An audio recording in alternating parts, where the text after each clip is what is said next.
On the night the sky over Marrow Creek turned orange, the only man awake to see it first was the one everybody in town had spent 30 years trying to avoid.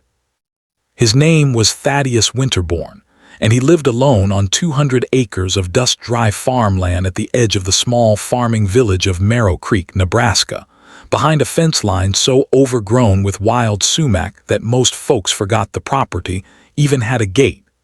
Children dared each other to run up to his mailbox and back. Grown men crossed the road rather than pass his truck at the feed store. And every single person in Marrow Creek, Nebraska, knew the same rumor. The old hermit farmer collected bottles, thousands of them. Some said it was witchcraft. Some said it was madness left over from a war nobody could name. Nobody knew the real reason, not yet. This is a story about a man everyone misjudged, a farm nobody understood, and one summer night when a wall of fire came rolling across the wheat fields fast enough to swallow an entire village, and the only thing standing between Marrow Creek and disaster was a barn full of glass bottles that people had laughed at for decades. Stick around, because by the end of this, you'll understand something about old farm wisdom that could genuinely save your own property one day. And if stories like this are your kind of thing, real rural history with a little grit and a lot of heart, hit subscribe now, because we're building a whole library of these forgotten American farm legends, and you won't want to miss what's coming next.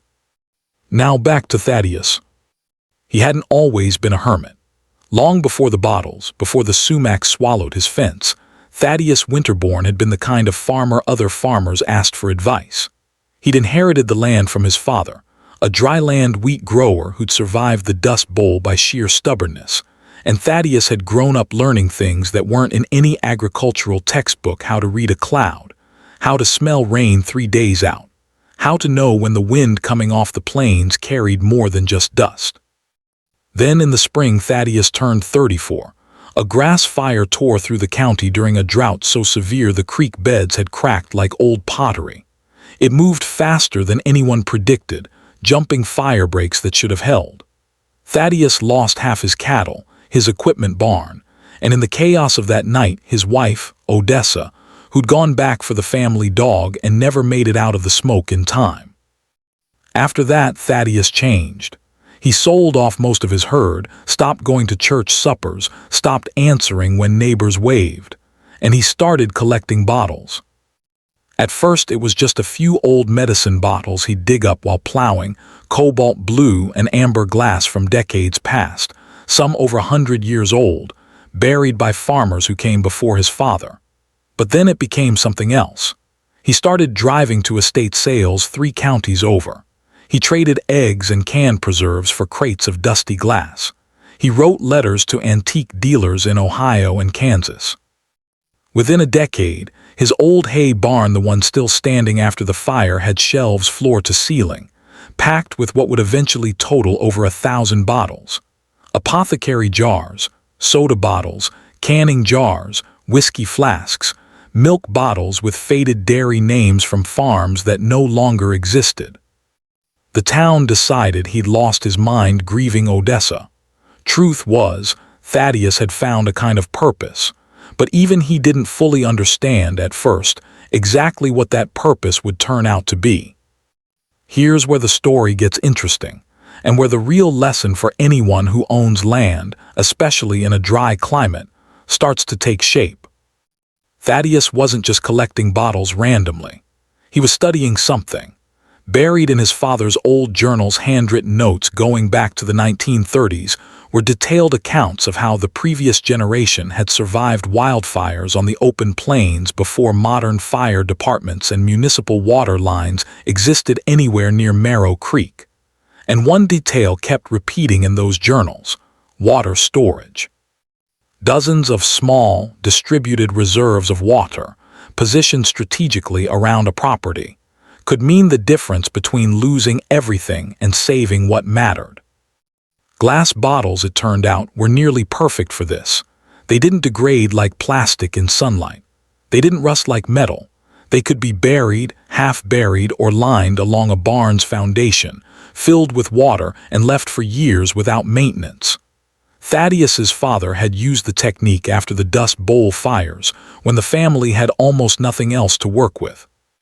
Thaddeus, without ever quite admitting it to himself, had spent 30 years rebuilding that exact system, 1,000 bottles worth of quiet, distributed insurance, against the very disaster that had already taken his wife.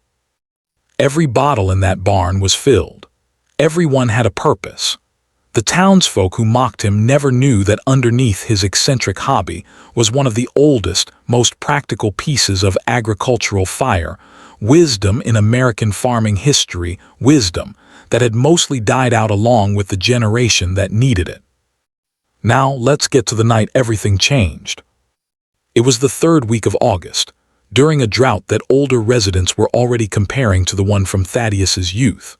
The wheat stood tall and bone-dry across 3 counties, and the county fire marshal, a cautious man named Osgood Redfern, had issued burn bans for weeks. But somewhere out past the county line, a downed power line sparked in high wind, and by 9 o'clock that night, a wall of fire 2 miles wide was moving toward Marrow Creek faster than any truck could outrun it. The town's volunteer fire department had exactly 1 truck built for grass fires, and it was already committed to protecting the elementary school and the small cluster of homes near Main Street. The wind was gusting from the southwest at nearly 40 miles an hour, pushing the fire directly toward the outlying farms, including a stretch of 6 properties where families had lived for generations. Families who had no sprinkler systems, no dedicated water tankers, nothing but garden hoses and desperate hope. Thaddeus saw the glow on the horizon before anyone called him. He'd been sitting on his porch, as he often did on hot nights, when the sky turned the wrong color. He didn't hesitate. He didn't call anyone either, because frankly, nobody in town would have believed him if he'd said he had a plan. He simply hitched his old flatbed trailer to his truck, backed it up to the barn, and started loading bottles, hundreds of them, water sloshing inside the glass as fast as his 64-year-old hands could move. Fire Marshal Redfern raced ahead of the county's mutual aid convoy in his own truck to assess the northern farms, the Callaway place among them. But his vehicle carried no water and no pump, just radios and warning lights. By the time he reached the Callaway farm, the northernmost of the threatened properties, the fire was already licking at the edge of a dry wheat field less than a quarter mile from the house, and the real tanker trucks were still a good 20 minutes out. The Callaway family, young parents named Wendell and Marisol, with 2 small kids, had no way to wet down the perimeter of their property fast enough. Their well pump had failed weeks earlier during the drought, and their backup water tank was nearly empty. That's when a second set of headlights came bouncing up the gravel drive, and out stepped a man most of the Callaways had only ever seen from a distance, hauling a trailer loaded with what looked like an entire barn's worth of glass. Thaddeus didn't waste time explaining himself. He started directing Wendell, Marisol, and a stunned Fire Marshal Redfern, showing them how to line the bottles along the exposed wooden fence posts and the base of the barn, breaking them open where needed to create quick, targeted soakings on the driest, most vulnerable points, the joints and corners where a fire likes to catch first, the places a standard hose spray from a distance couldn't reach fast enough. It wasn't a fire hose. It wasn't going to stop a wall of flame, but it was enough distributed, targeted moisture in exactly the right places to keep the fire from catching on the structures themselves while the wind shifted and the real fire crews arrived from 2 counties over. It worked. Not by magic, and not by luck, by an old, nearly forgotten technique that understood something modern fire response sometimes forgets. That saving a structure isn't always about volume of water, it's about precision, about knowing exactly where a fire is going to try to take hold first, and meeting it there before it spreads. The Callaway house stood, the barn stood, and by the time the wind finally shifted west at 2 in the morning, pushing the fire back toward open, already burned ground, 5 of the 6 threatened farms were still standing, thanks to bottles pulled from a barn that half the town had considered a joke. Word got around fast after that night, the way it does in small towns. Fire Marshal Redfern himself came out to Thaddeus's farm 3 days later, not to check on him, but to ask him to teach a workshop for the volunteer department an old-timers method for defensible space and rapid perimeter protection that, frankly, most of the younger firefighters had never even heard of. Thaddeus, reluctant as ever, agreed on one condition, that they name it after his father, whose journals had started it all. These days, the technique has a name in 3 surrounding counties, the Winterbourne method. It's taught to new farm owners moving into dry, fire-prone regions, and it's a good reminder for any of you watching who own rural property, especially those of you in drought-prone areas that distributed, low-tech water reserves around vulnerable structures can matter just as much as any modern fire suppression system, particularly in those crucial first minutes before real help arrives. As for Thaddeus, he didn't become the town's most social man overnight, but the sumac got cleared from his fence line that fall, cut down by 6 farming families who showed up one Saturday morning without being asked. And every year since, on the anniversary of that August night, somebody leaves an old bottle on his porch rail cleaned, filled with fresh water, a small thank you from a town that finally understood what he'd been building all along.